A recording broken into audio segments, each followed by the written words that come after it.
Takže čaute, ja vás tam u dnešného videa a dneska si spravíme z lieskového cesta, či z lískového, to je jedno, trubičky plnené s vanilkovým krémom. Budeme na to potrebovať práškový cukor, jedno vajíčko, 2 zlaté klasy, mascarpone, vanilkový cukor, klasický cukor, potom smotanú na šľahanie, takých 300 ml, mlieko, tam bolo 700 ml, čistú vodu, ďalej budeme potrebovať mixer, plech na pečenie, papier na pečenie, potom takú misku, vedľajší pohár na mlieko, lebo puding budeme variť, vlastne zlatý klas budeme variť v hrnci a potrebujeme si odliať do pohára, kde sa zmiešajú dva vanilkové klasy. Takže ako prvý krok si pripravíme puding. A ešte som vlastne zabudol na takéto kovové roličky, na ktoré sa bude namotávať vlastne to lístkové cesto na platkách a s tým vznikne tá rolička. Ako ďalšie budeme potrebovať, vlastne si uvaríme puding, potrebujeme 2 polievkové lyžice cukru kryštálového,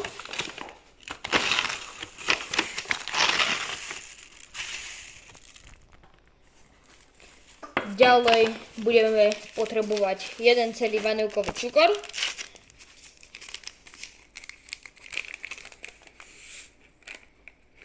ako ďalej si odoberieme 2 lyžice mlieka,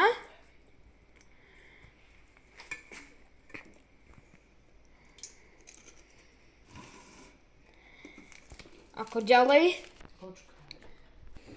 prepáčte, pomýlil som sa. Cukor ide do hrnca, odlejeme si aspoň 2 deci do vedľajšej misky, vysypeme si tam 2 zlaté klasy. 2 pre takých, čo sú slovenčinári. Nasypeme si. Ako ďalšie si tu rozmiešame. Uvaríme si mlieko, takže zapíname pec. By sme to mali skoršie, dávam na 12. Keď sa nám zohreje mlieko a bude vrieť, stišíme a pomaly budeme pridávať rozmiešaný puding. Zlatý klas, máme zlatý klas, ale môžete dať aj puding. Budeme pomaly pridávať, miešať na trošku zmenšenom ohni a nastavíme si do schusnutia. Keď vám schusne celý puding, tak si nastavíme 3 minútky a budeme to neustále miešať, aby sa nám vlastne nezgrcol celý puding a aby sa nevytvorili žrúdky a aby sa neprihoral. Pridáme si puding, budeme ho pomaly miešať a počkáme a každú chvíľu na ňo len jemne okom pozrite, jemne ho pomiešajte. Keď už sa vám bude zdať, že v kúse miešať, keď už sa vám bude zdať, že už je hustý, nastavíme si 3 minúty a potom ho vypneme.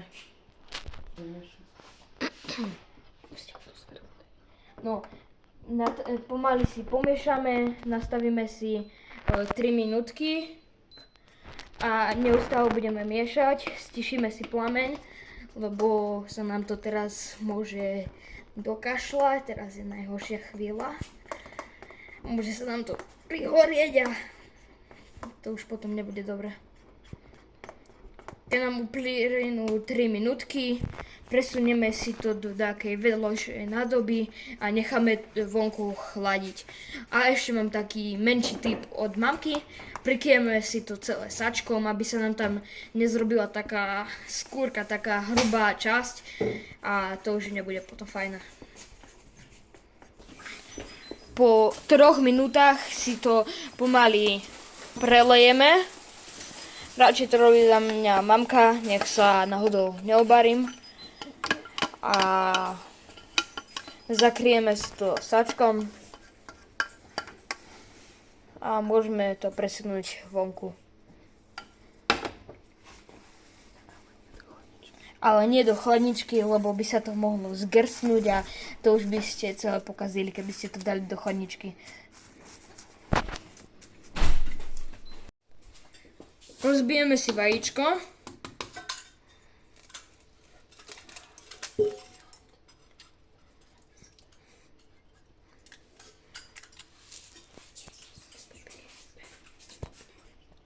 Pridáme ku tomu lyžicu vody.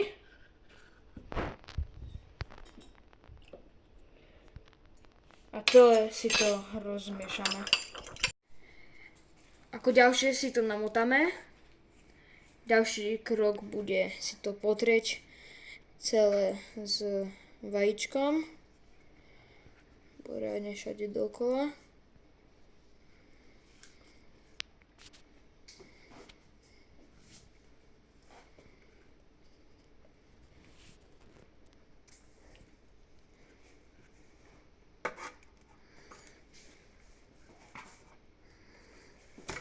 A položíme si to na plech. Ako ďalšie si zrobíme šláčku, takže vylejeme smotanú na šláhanie. A začneme pomaly mixovať, aby sa nám to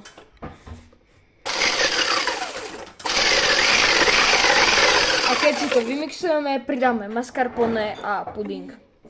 Ako ďalšie si dáme do rúry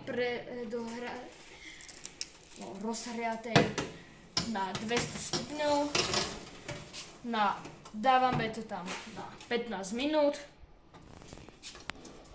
Tak, nastavujeme si 15 minút. Neviem, tu ešte pridáme. Po 15 minútach skontrolujeme, či to už je upečené a ešte za horúca to vzliekneme z toho. Ako ďalšie si primiešame cukor, múčkový, vanilkový cukor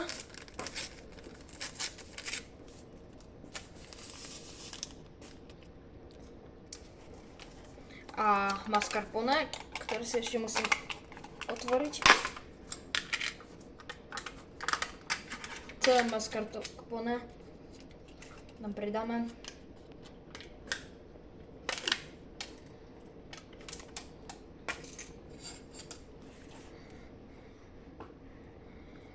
Tak. A celé to dobre premiechame. Tak to nejak vyzerá po 10 minútach, takže možno aj 10 minút tomu bude stačiť. Hej, vidíte, že ešte 4 minúty ostávajú. Za chvíľu to už budeme vyberať z rúry, takže pripravujeme si pekne, krásne svoje chňapky. A už si to ideme vybrať. Takže vyberáme to z rúry. Robte to vždy pod dohľadom dospelého. Presúvame si to kde na bezpečné miesto. Takže pomaly si to zvliekame z toho. Musí sa to takto stlačiť a pomaly zvlieknúť. Robí sa to trošku ťažšie, takže to nechajte radšej na dospelého človeka alebo rodiča, lebo je to strašne horúce. Takže zliekame všetky, dorobíme. Vidíte, takto to vyzerá znúka. Dorobíme všetky, namotáme, všetko spravíme a ozveme sa vám, keď to budeme plniť. Ako ďalšie si rozmiešame puding, ale trošku som ho nestihol natočiť, tak už je rozmixovaný. Rozmixujeme ho aspoň na takú tú formu, že to je proste také chutné. A takto sa nám podarili tieto. To je iba prvá várka.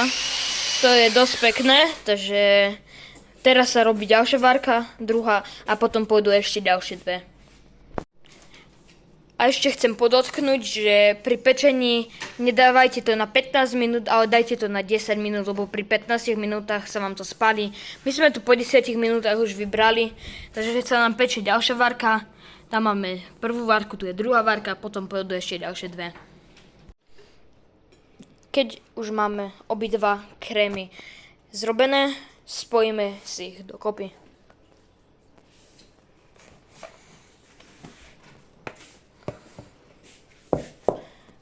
Na dve časti si to rozdelíme a pomaly to zamiešame, nech sa nám to nezrazí, alebo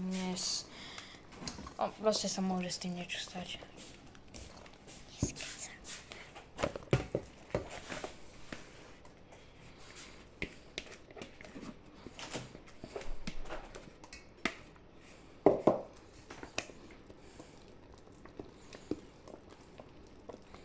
Zamiešame si to a pomaly začneme plniť.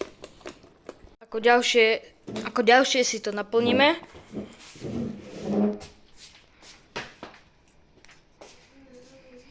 A položíme. Tak toto zatiaľ vyzerá. Keď budeme mať všetky naplnené, tak vám to ukážem.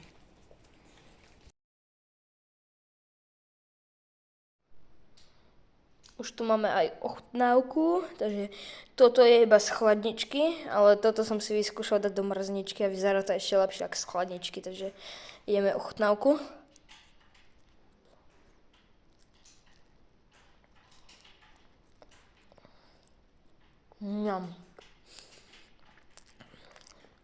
Z chladničky je dobré, také osviežujúce a toto vyzerá ešte lepšie.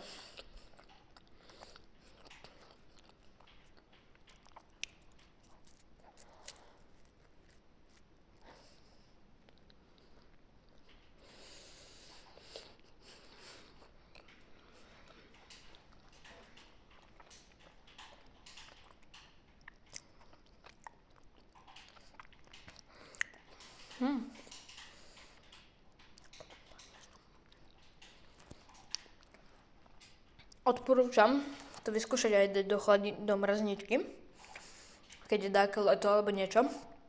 Je to fajné, ale keď to chcete dať do mrazničky, pridajte tam aj možno trochu sálka, nech to je jemne sladšie, alebo takého cukru, takého sladidla.